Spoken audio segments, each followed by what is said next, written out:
मेरा नाम राखी है। आज मैं आपको अपनी कहानी सुनाने वाली हूँ। मेरे पति राजेश ने अपनी ज़िंदगी में बहुत मेहनत की। वे ज़्यादा पढ़े लिखे नहीं थे, इसीलिए हमेशा से मेहनत और मजदूरी का काम ही उन्हें मिला और घर चलाने के लिए उन्होंने यही किया। हमारे दो बच्चे, बेटा 10 साल का और बेटी 16 साल की है।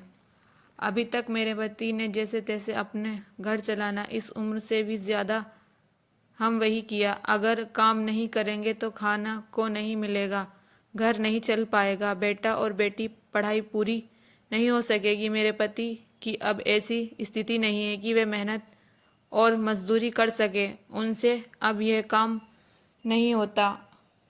अब हम क्या करेंगे? कैसे अपनी ज़िंदगी को आगे बढ़ाएंगे? कैसे कमाएंगे और कुछ? मेरे पति को यही चिंता खा रही थी। नौकरी नहीं थी, अब हम क्या करें? फिर मुझे एक दिन बैठे यह ख्याल आया कि क्यों ना हम एक छोटा सा ढाबा खोल लें शहर के बाहर, जहाँ से वाहन और गाड़ियाँ आती जाती हैं। वहाँ टीन का छोटा सा छपरा बनाकर चाय और खाने का एक छोटा सा ढाबा खोल सकते हैं। मैंने अपने पति से ये कहा। उन्होंने कहा कि दुकान खोलने के लिए पैसे।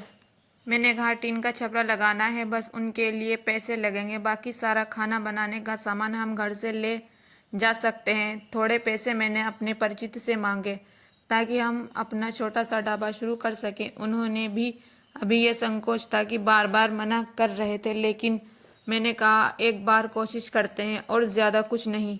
कुछ दिनों तक मानने के बाद वे मान गए और हमने एक छोटा सा ढाबा शुरू कर दिया। पहले दिन और मेरे पति का वहाँ ढाबे पर बैठे, लेकिन कुछ खास लोग नहीं आए। ढाबा छोटा, ऊपर से सभी खाने वाले पहले ही अपने ढाबे फिक्स किए होते हैं। उन्होंने यहाँ रुकने और खाने का हमारा पहला दिन निराशा भरा हुआ था। कुछ दिन ऐसे ही गए, कोई इक्का दुक्का लोग चाय पीने रुक रहे थे, लेकिन इतना नहीं होता कि हम उनसे अपने घर चला सके। मेरे पति फिर किसी काम की तलाश में लग गए। उन्होंने एक काम मिल गया जहाँ पैसे कम थे लेकिन कम मजदूरी थी। उन्होंने वो कर ली, लेकिन मैंने ढाबे पर जाना नहीं छोड़ा। अब मैं अपने बेटे और बेटी के साथ वहाँ जाने लगी। हमने हिम्मत नहीं हारी और धीरे धीरे कुछ हमारे यहाँ आने लगे। एक महीने ग्राहक और ज़्यादा आने लगे। कोशिश करते करते अब हमारे यहाँ रुकने लगे थे। उन्होंने घर जैसे खाना मिल रहा था, इसीलिए हमारे छोटे से ढाबा चल निकला। मेरे पति जितना कमाते उससे ज़्यादा हम ढाबे से कमाई होने लगी। देखते ही देखते हमने जो छोटा सा ढाबा खोला था उसे हमारी आर्थिक स्थिति से बहुत सुधार हो गया। जो कर्ज लिया था वो भी उतर गया। हम एक नई उम्मीद मिली कि कुछ अच्छा चल रहा था। ढाबे के खोले 6 महीने हो गए थे। हमारे चेहरे पर रंगत आ गई थी, लेकिन फिर ऐसा कुछ हुआ जिससे के बारे में मैंने सोचा भी नहीं था। एक दिन घर से जब हम लोग ढाबे के लिए जा रहे थे, तब मेरे पति कहते हैं ढाबा आज से बंद, कोई भी अब वहाँ नहीं जाएगा।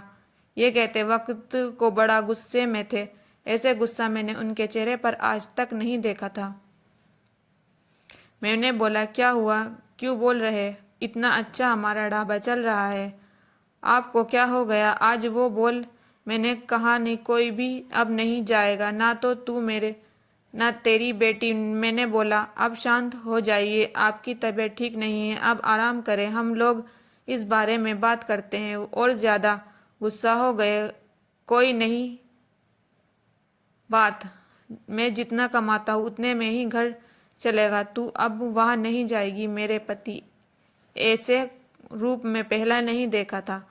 उस दिन से ढाबे पर नहीं गई, लेकिन जब शाम को आए तो उनका मुंह उतरा हुआ था। मैंने सही समय देखकर उनसे बात पूछी, क्या हुआ, आप ऐसे क्यों बोल रहे हो? वो बोले कि मेरा मुंह मत खुलवा, मैं सब जानता हूँ कि तू क्या कर रही है। मैं तेरे साथ इतने दिनों तक वहाँ रहा, तब कोई नहीं आता था और मेरे जाते ही ढाबा चलने लगा। आखिर ऐसा भी क्या हो गया? मेरे तो होश उड़ गए। वे क्यों क्या बोलना चाहते हैं मैं समझ गई। ऐसी बात भी शादी के इतने दिनों बाद उन्होंने मुंह से सुनकर मुझे यकीन ही नहीं हो रहा था ये मेरे पति हैं। मैं एकदम खामोश हो गई। रात को मेरे आंसू नहीं रुक रहे थे। मेरे मुंह पर अब ढाबे का नाम भी नहीं आया। इसी तरह बात सुनने के बाद मेरे सब कुछ करने का मन ही नहीं किया। उस दिन से खामोश हो गई। अब कुछ करने का कहने को बचा ही नहीं था। मैंने सोचा कि उनको कोई सफाई नहीं दूंगी, वो अपने काम करते रहे, लेकिन उनकी कमाई कम थी, उससे अच्छे से गुजारा नहीं हो पाता। कुछ ही दिनों में जो पैसे जमा किए थे वे खत्म हो गए।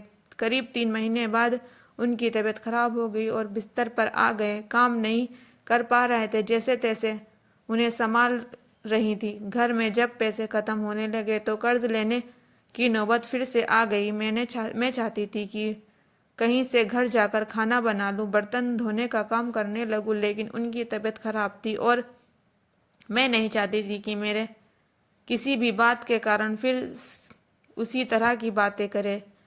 एक दिन वे बिस्तर पे थे, मैंने उनके लिए खाना बना रही थी, तब उन्होंने मुझे बुलाया।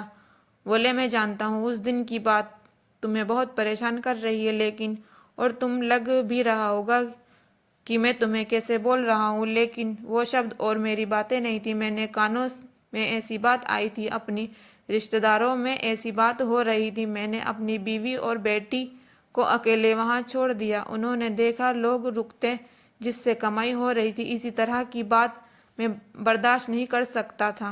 2 रोटी कमा कर खा लेंगे, लेकिन ये सब नहीं सुनते। समाज और यहाँ की लोग, खासकर अपने परिचित और रिश्तेदार, आपको आगे बढ़ देखते बहुत कुछ कहने लगते हैं, लेकिन लोग इस हद तक गिरे हैं मुझे इसका पता नहीं था। मेरे पति भी उनकी बातों में आ गए।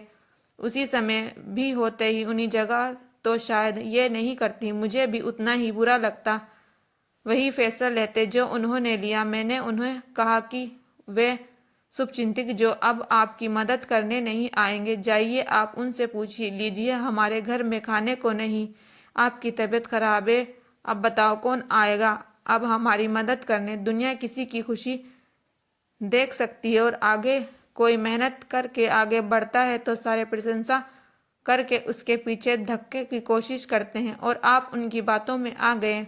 लोग सफल हो गए, सबको पता बनाना है। अब अगर हम भूखे से मर जाएंगे तो उन्हें बातें मिल जाएगी।